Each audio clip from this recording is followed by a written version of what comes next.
Two dice having face value of 2, 2, 3, 4, 5, 6 are rolled. How many cases the face values are relatively prime to each other? பார்க்கலாமா?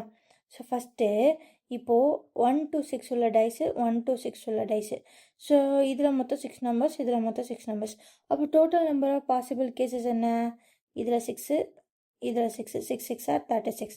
So இப்படி தான் நடக்க போகுது. இதை ஞாபகம் வச்சுக்கோங்க. ஓகேவா? ரைட். ஸோ அடுத்து பார்க்கலாமா?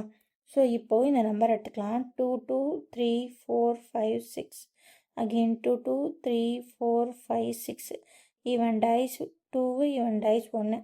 ஸோ இப்போது யாரெல்லாம் என்ன ப்ரைம் டு ஈச் இது? ஸோ ப்ரைமை மட்டும் எடுக்க போகிறோம். ஸோ ப்ரைம் மட்டும்னா 2 2 3 5. கரெக்டாக? 2 2 3 5. இங்கே 2 2 3 5. ஸோ இங்கே பாசிபிள் நம்பர்ஸ் எத்தனை? 1 2 3 4.